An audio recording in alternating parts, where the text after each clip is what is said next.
The air at the Miller farm auction was thin and sharp, carrying the scent of defeat. It was November of '79, and the wind had a bite that promised a hard winter. It whipped across the harvested bean stubble, rattling the tin signs nailed to the barn and snapping at the collars of the men gathered in a tight, somber circle.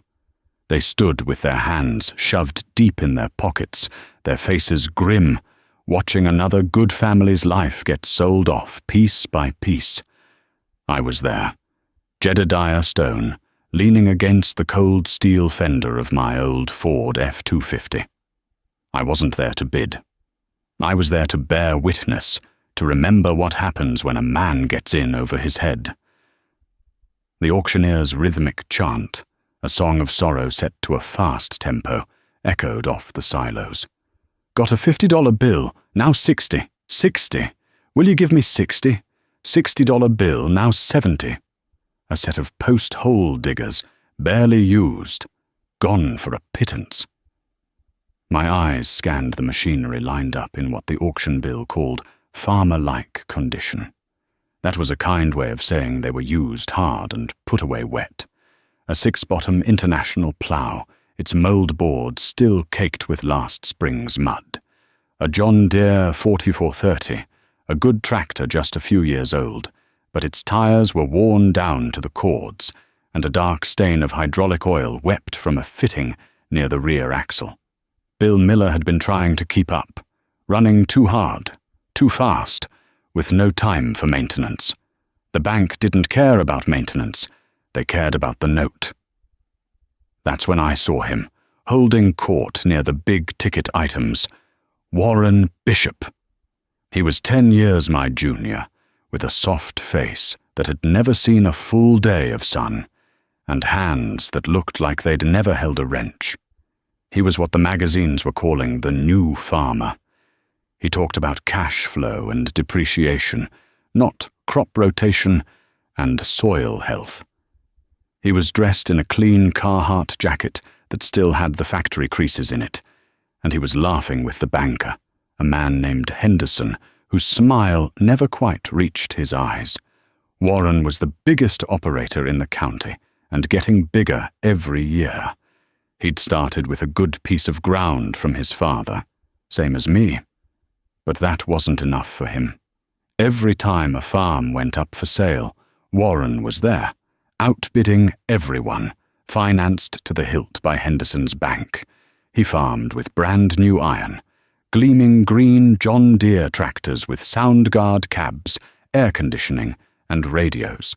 His combine was a 700 turbo, a monster that could eat 8 rows of corn at a clip and barely grunt. My own operation was a different story. I was still running the Farmel M my father bought new after the war. My main tillage tractor was a John Deere 4020, the old synchro range model, not the fancy power shift. And for my harvest, my bread and butter, I relied on a machine that was already old when I bought it, used in '65, a Massey Harris Super 92 combine. It was a loud, dusty, open-station beast with a gutless Chrysler flathead 6-cylinder engine, but it was mine. Every nut, every bolt, every dollar of it was paid for, just like my land. The auctioneer moved to the 4430. The bidding started strong, but Warren Bishop let the local boys fight it out for a minute before he stepped in. He didn't even raise his hand. He just caught the auctioneer's eye and gave a slight, confident nod. The price jumped $1,000, then another. The other bidders fell away like dry leaves, their shoulders slumping. Warren bought it for $5,000 less than it was worth, and he knew it. Henderson the banker clapped him on the shoulder. As the crowd began to thin, Warren made his way over to me. He walked with a swagger that grated on my nerves, the walk of a man who's never had to worry where his next dollar was coming from. "Jed," he said, his voice a little too loud, "come to pick over the bones?" I just looked at him, my hands still in my pockets, paying my respects to Bill Miller. Warren chuckled, a dry, dismissive sound. Respect doesn't pay the bills. That 4430 will look good pulling my new disc ripper this spring. You should think about upgrading, Jed. A man can't make a living with museum pieces. He gestured vaguely towards the road, where my old Ford was parked. He knew exactly what machinery I ran. In a small community, you know every man's business. My museum pieces are paid for, Warren, I said, my voice low and even. They don't come with a payment book and a banker's handshake.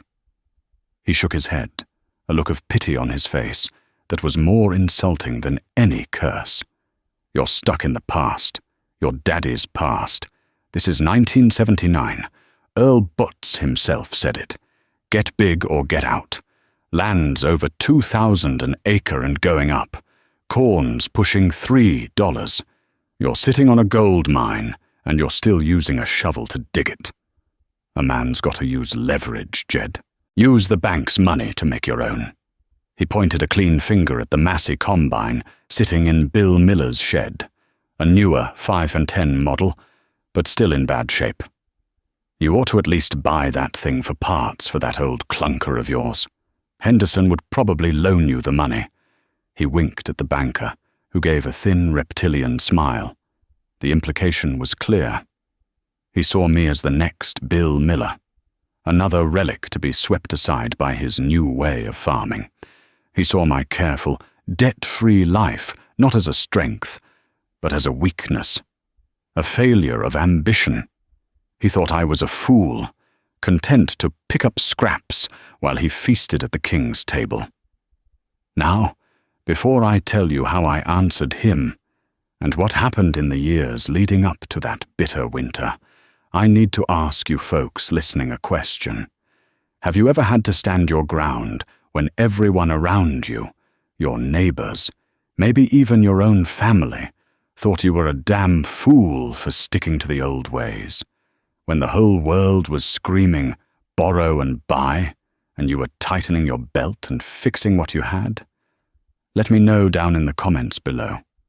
I read every single one, and I'd like to know I'm not the only one who remembers. I looked Warren dead in the eye. I didn't raise my voice. I didn't have to.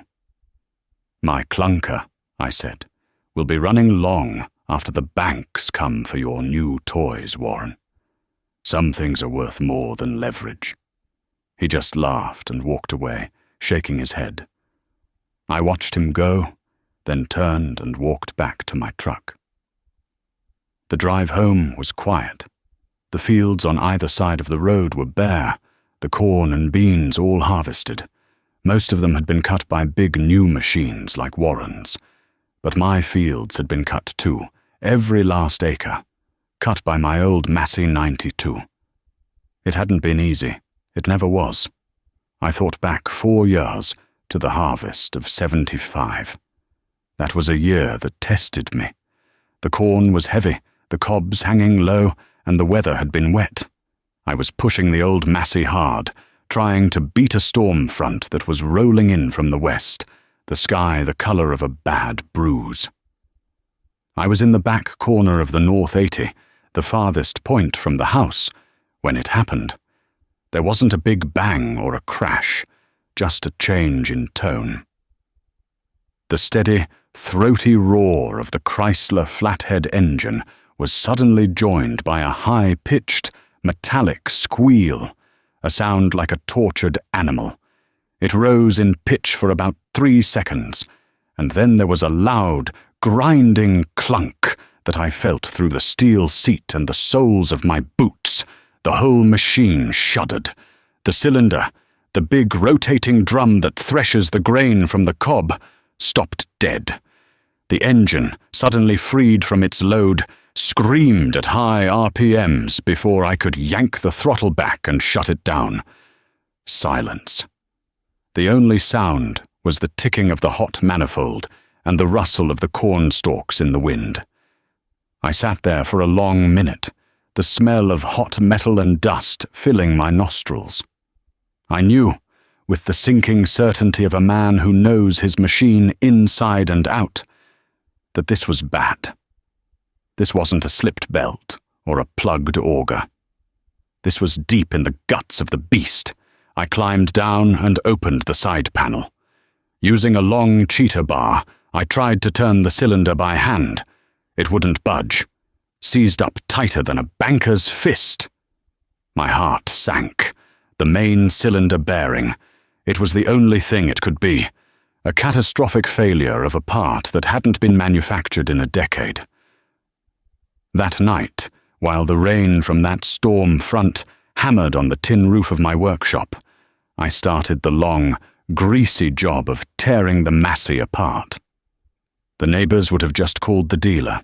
A field mechanic would have come out in a service truck, taken one look, and told them the machine was toast. He'd have had a brochure for a new one in his hand. But I didn't have a dealer to call. I was the dealer, the mechanic, and the operator. The work was brutal. The cylinder assembly on that 92 weighed the better part of a ton. I had to use a chain hoist rigged to the rafters and a collection of pry bars and oak blocks to inch it out of the combine's frame. Every bolt was rusted solid. I soaked them in penetrating oil, heated them cherry red with an acetylene torch until they glowed in the dim light of the shop, and then leaned on them with a 4-foot breaker bar until they either broke loose with a startling crack or sheared off, meaning I'd have to drill and tap them later. My knuckles were raw, my back ached, and my clothes were soaked through with a mixture of sweat, grease, and oil. 2 days later, I had the cylinder on the floor. The bearing on the left side was completely disintegrated. The inner race had welded itself to the main shaft, and the outer race had spun in its housing, gouging the cast-iron support beyond repair. It was a mess. I spent the next day on the phone. I called every Massey dealer within 100 miles. They all told me the same thing. Sorry, Jed. That part's been obsolete for years. Can't help you.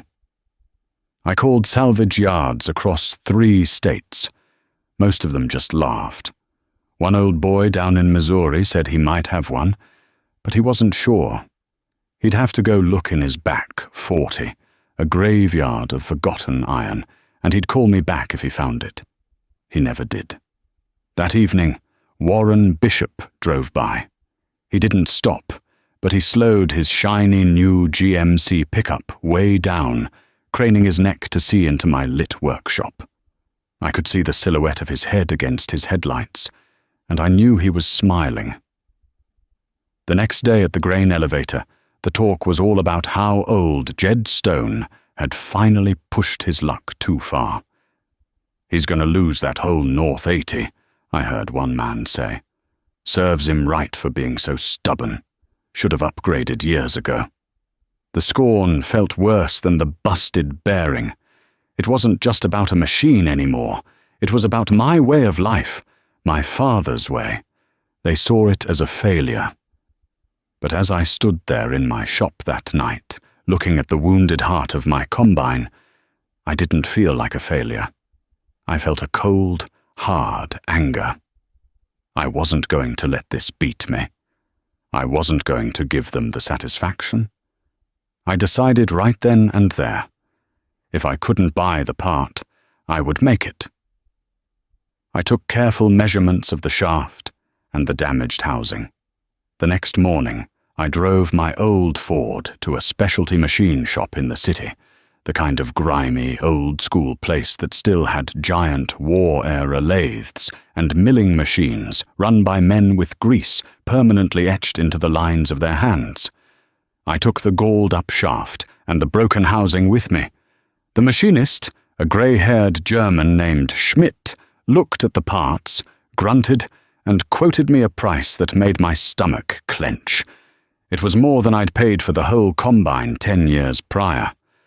But it was a fraction of the cost of a new machine, and it wouldn't come with interest. It will take a week, he said, not looking up from his calipers. We will have to turn down the shaft, build it back up with weld, and then machine it back to spec. For the housing, we will bore it out and press in a custom-made steel sleeve.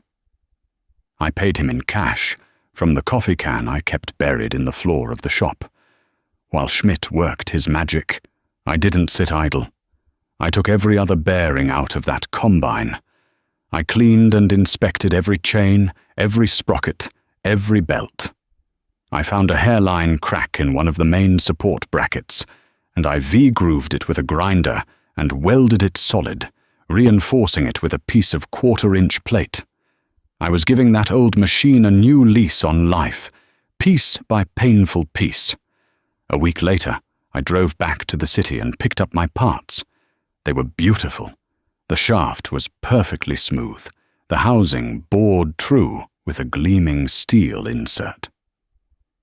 That night, under the bare bulbs of my workshop, I began the slow, careful process of reassembly. It was like surgery. I used my father's old bearing drivers and a block of hardwood, tapping the new bearings into place with a 3-pound hammer, listening for the change in tone that told me they were seated just right. I torqued every bolt to spec, using cotter pins and lock washers where they were called for. Finally, 2 weeks after it broke down, it was all back together. I filled the engine with fresh oil, greased every Zerk fitting until clean grease pushed out the old and climbed into the seat. I took a deep breath, turned the key, and pulled the starter knob. The old Chrysler engine turned over, coughed once, and then roared to life, settling into its familiar, rumbling idle. I engaged the separator, and the whole machine came alive with a clatter and a hum. The cylinder spun freely, no squeals, no grinding, just the sound of work waiting to be done. I finished my corn that year. I lost some quality from the delay, sure, but I got it all in. When I pulled the old Massey back into the shed for the winter, I felt a satisfaction that Warren Bishop, with his easy credit and his turnkey machinery, would never know.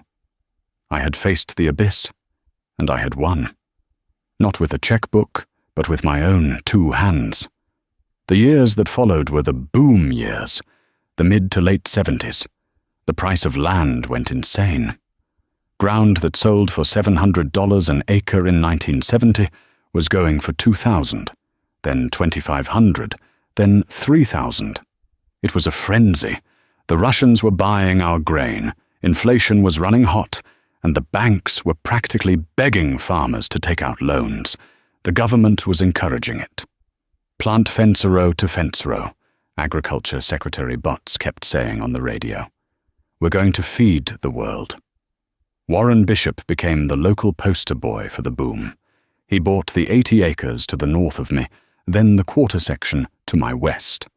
He tore out the old fences and windbreaks, creating vast, featureless fields that his big new equipment could handle more efficiently. He built a new ranch-style house for his wife, set way back from the road, and a massive new Morton machine shed that dwarfed his old barn. He traded his 7700 combine for a brand new 8820, a true monster of a machine with a price tag that was more than my entire farm was worth. At the coffee shop, the men spoke of him with a kind of awe. Did you see that new 4-wheel drive Steiger Warren's got? Thing's a beast. Heard he paid cash for his wife's new Lincoln. He's got the Midas touch, that one. And in the same breath, they'd look at me with a mixture of pity and confusion. My fence rows were still standing. I was still driving my old Ford 20. I hadn't bought a single acre. I was making good money, better money than my father had ever dreamed of. The high commodity prices were good for everyone. But I wasn't spending it. I was saving it. I paid off the last small operating note I had at the bank and never took out another. I replaced the roof on the barn. I re-engined my old Farmall M myself, pulling the tired gas engine and dropping in a brand new diesel conversion kit from a company in Illinois. I paid for it in cash. To them, I was a dinosaur, a man standing still while the world rushed past. Warren even offered to buy me out one day. He pulled his truck into my lane as I was greasing the corn planter. "Jed," he said, leaning out the window, "let's be serious. You're not getting any younger. This old equipment is going to kill you one of these days. I'll give you top dollar for your whole spread. $3,500 an acre. You can retire, move to Florida. You've earned it." "I'm not selling, Warren," I said, not even looking up from the grease zerk. "You're a fool," he said, his voice laced with frustration. "This is the new reality. You can't survive on a small scale anymore.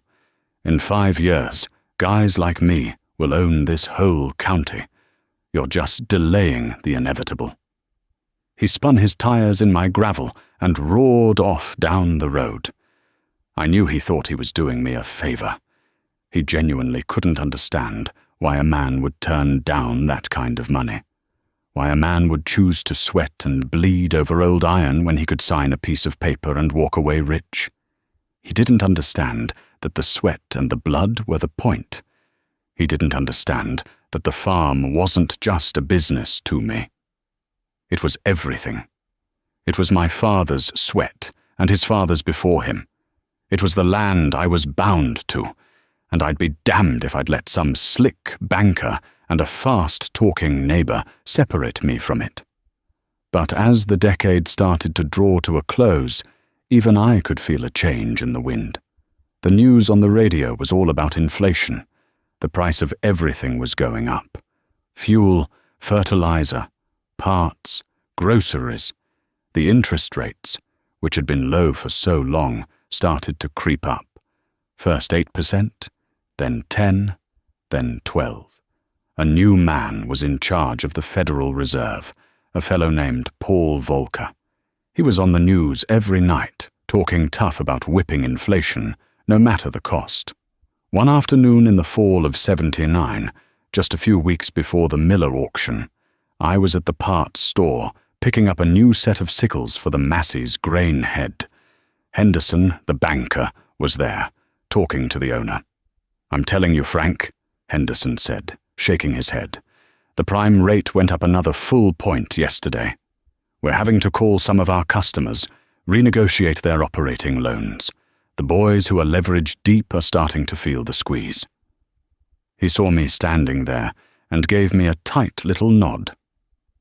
"Jed, you're probably the only man in this county sleeping well at night, sitting on all that paid-for ground." There was no warmth in his voice. It was a statement of fact, but it sounded like an accusation, like my refusal to take on debt was somehow un-American. I just nodded back, paid for my sickles, and left. Driving home, I thought about his words. The squeeze. It was coming. I could feel it just like I could feel an approaching thunderstorm. The air gets heavy, the sky darkens on the horizon, and the birds get quiet. All the signs were there. The high prices, the easy credit, the feverish buying, it was a bubble. And I knew, sure as I knew the sun would rise in the east, that all bubbles eventually burst. The only question was when, and who would be left standing when the dust settled. The winter of '79 bled into a spring that never quite arrived. The rains were shy, promising much on the horizon, but delivering little more than a dusting. By June of 1980, the sky was a hard, pale blue, and the sun beat down with a merciless intensity. The corn, which should have been shoulder-high and dark green, was stunted and pale, its leaves rolling up tight like cigars by midday, trying to hold on to what little moisture they had. The heat was a physical presence, shimmering off the blacktop roads and turning the inside of a tractor cab into an oven, even with the air conditioning blasting. Warren Bishop's new machines were running day and night. He'd bought a center pivot irrigation rig for a section of land down by the river, a massive, quarter-mile-long contraption of steel and pipe. It drew a perfect green circle in the middle of a parched brown landscape, but the diesel engine that ran its pump drank fuel at a rate that made my eyes water just thinking about it. The price of diesel had nearly doubled in a year. For the rest of his acres, his dry land crops, all he could do was watch them burn. The cracks started to show in small ways. I saw Warren at the co-op arguing with the manager over the price of herbicide. His voice was tight, strained. He was buying cheaper chemicals, cutting corners. Later that summer, I saw his big Steiger four-wheel drive sitting in the weeds behind his machine shed. One of the planetary hubs on the rear axle was leaking oil, a dark stain spreading in the dust. A repair like that meant splitting the tractor, a $5,000 job at the dealer. Easy. It sat there all through July. He was tilling his bean stubble with a smaller, older tractor, losing time, burning more fuel to make more passes. The real trouble began in the fall. The drought had crippled the yields. My corn was making 90 bushels to the acre, if I was lucky. A disaster. But I knew Warren, with his higher plant populations and heavy nitrogen program, needed 200 bushels just to service his debt. On top of that, the grain markets had fallen out of bed. The president had embargoed grain sales to the Soviet Union, and the price of corn dropped 50 cents almost overnight.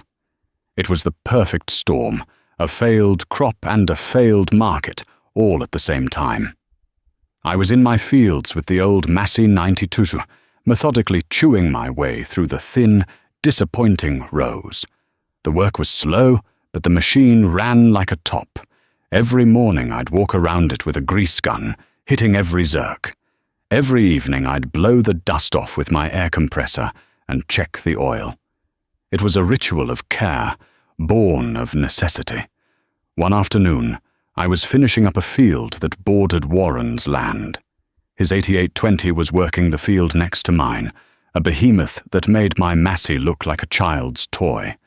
It moved fast, its 8-row corn head devouring the stalks, the roar of its big turbocharged diesel echoing across the valley. Then, the roar changed. It faltered, coughed a plume of black smoke, and died. I saw the dome light come on in the cab. A few minutes later, Warren climbed down, his movement stiff and angry. He kicked one of the huge rear tires, a gesture of pure, helpless rage. I shut my own machine down and walked over. The silence felt heavy. "What's she doing?" I asked, keeping my voice neutral.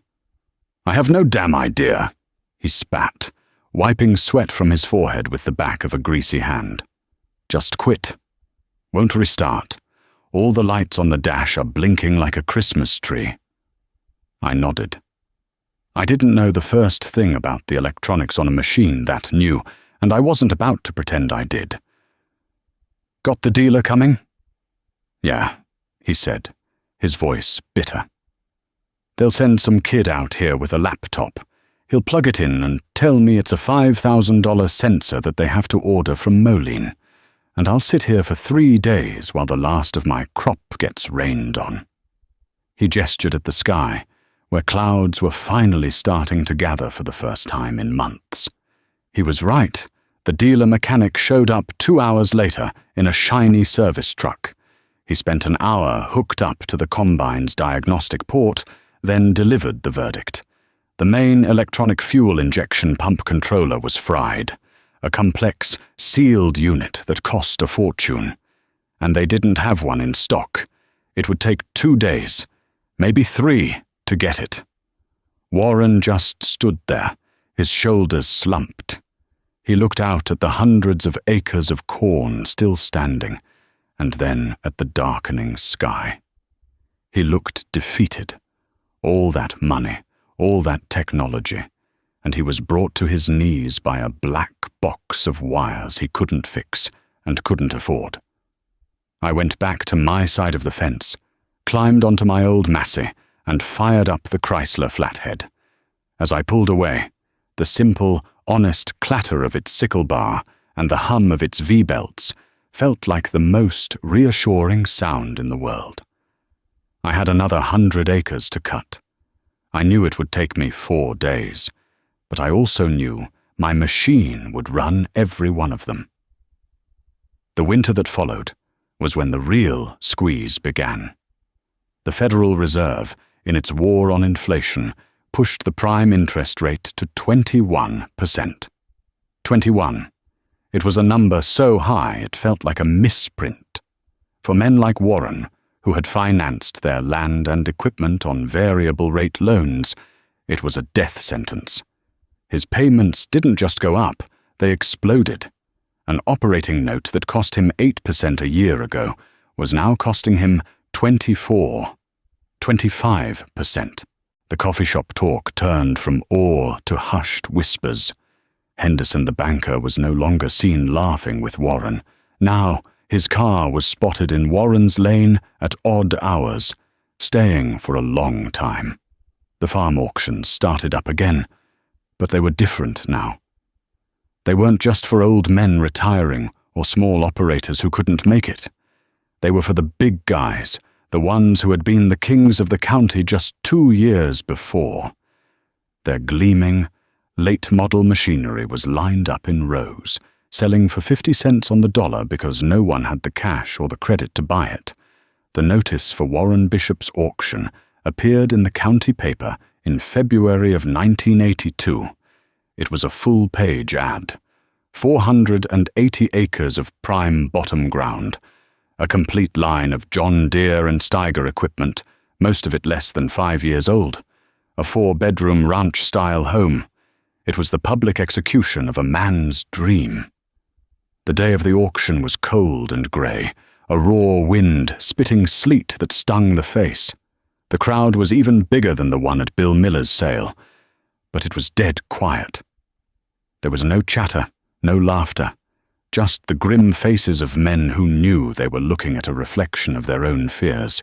They were seeing what could happen to any of them. I saw Warren standing by himself near the machine shed his father had built, not the new one. He was wearing the same Carhartt jacket I'd seen him in a few years back, but now it was frayed at the cuffs and stained with grease. His face was thin and pale, and he looked 10 years older. He wasn't holding court, he was just watching, his eyes hollow, as the auctioneer started the process of dismantling his life. The 8820 Combine, the one that had broken down in the field, was one of the first big-ticket items. It was a magnificent machine, even sitting there cold and silent. The bidding was slow, pathetic. Men who would have killed for a combine like that 3 years ago now stood with their hands in their pockets, unable to risk it. It sold for 1/3 of what Warren had paid for it, to an out-of-state implement jockey who would haul it away and part it out.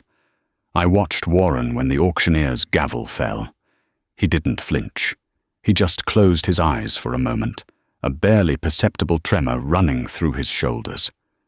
Henderson the banker stood with his arms crossed, his face a mask of professional indifference, as if he were selling bushels of corn and not the heart of a family. I stayed through the whole thing. I watched them sell his tractors, his planters, his brand new Lincoln. Then they moved to the land. They sold it in 3 parcels. Big corporate farm syndicates from out of state bought 2 of them. The bidding was brisk. They were paying in cash, picking up the land for a fraction of what Warren had borrowed against it. The last parcel to be sold was the original 80 acres, the home place where Warren's house and barns stood, the piece his grandfather had homesteaded. The auctioneer started the bidding. The man from the syndicate opened. Another voice, a local lawyer representing an investor, countered. Back and forth they went. I waited. I knew what that 80 acres meant. It wasn't just dirt, it was identity, it was memory. I thought of my own farm, of my father and his father. I thought of what it would feel like to watch a stranger buy the ground that held your bones. When the bidding slowed, I stepped forward. My voice was clear and steady in the cold air. 100,000, I said. A silence fell over the crowd. Every head turned to look at me. Henderson's eyes narrowed. Warren's head snapped up, his expression a mixture of shock and utter confusion. The syndicate man conferred with his partner, then shook his head. The lawyer looked at his notes and gave a slight shrug.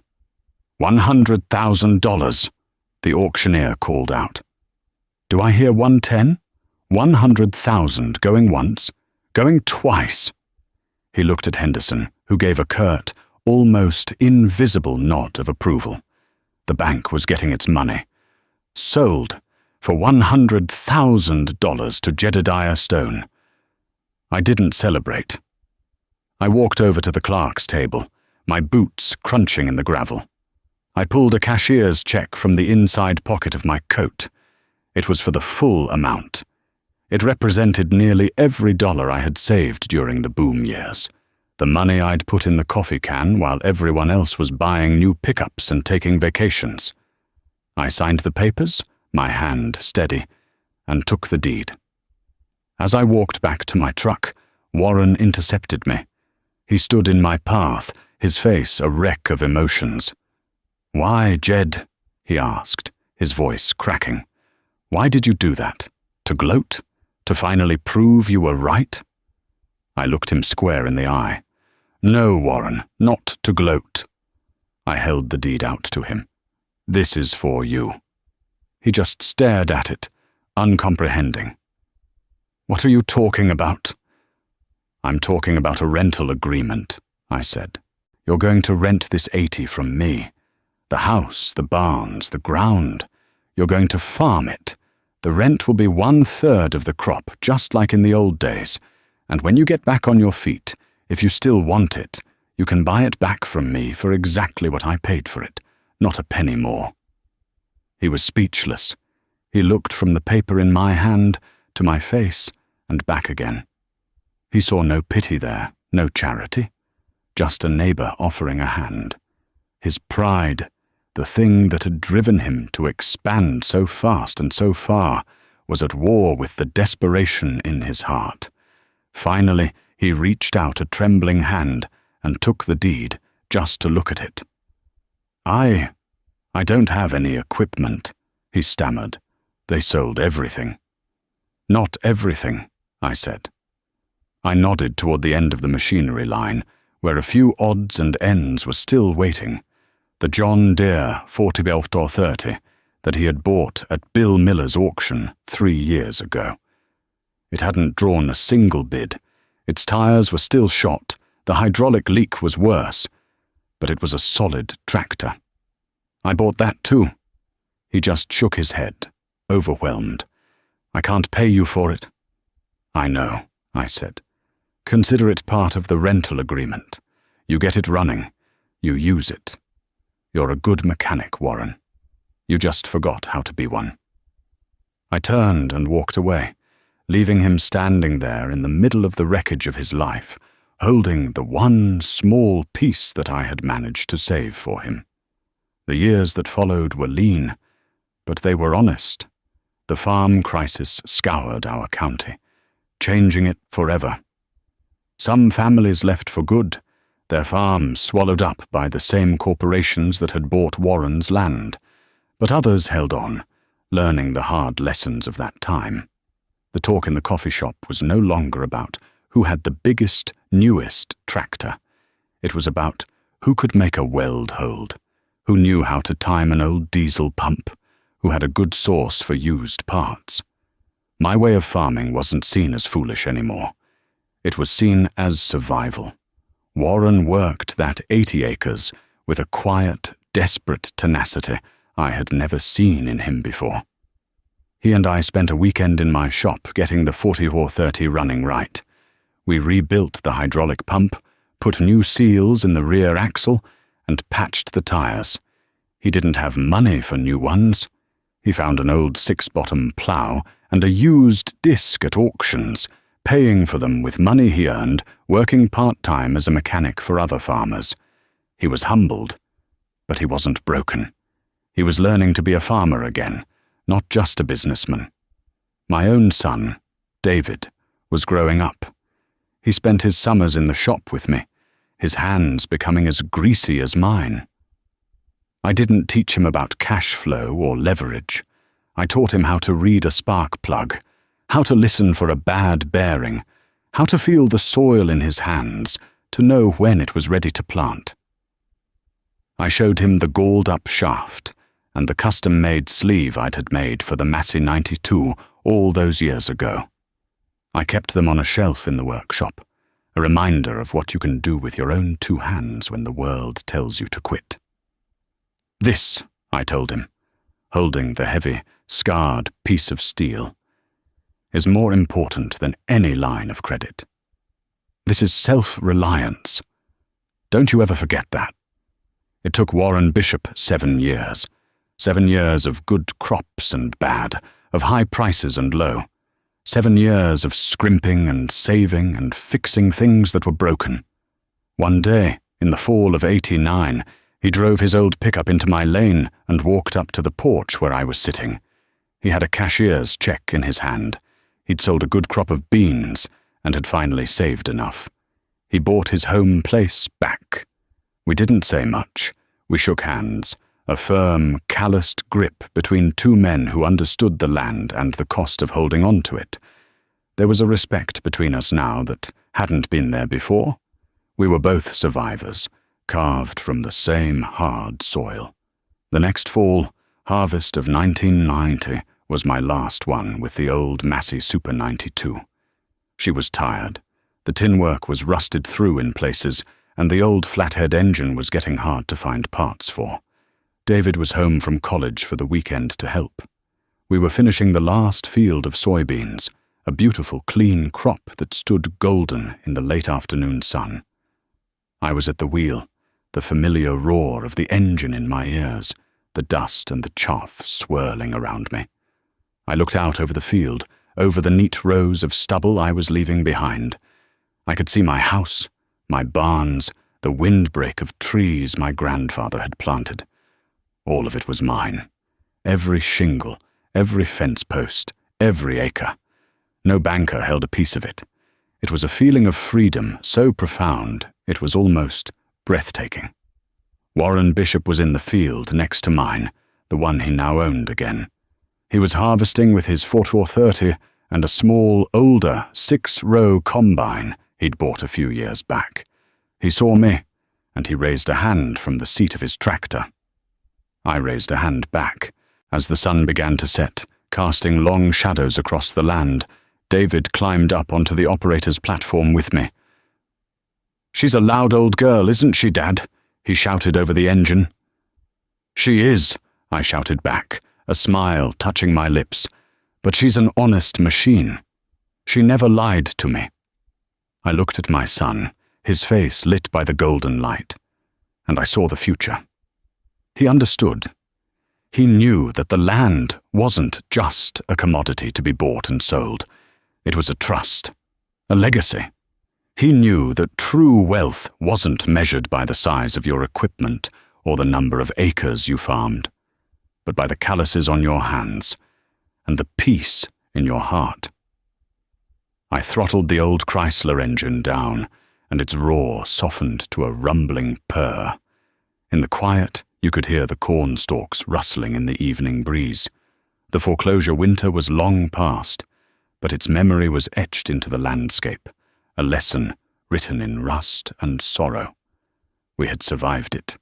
We had endured, and the old combine, my faithful clunker, had kept on running right through it all.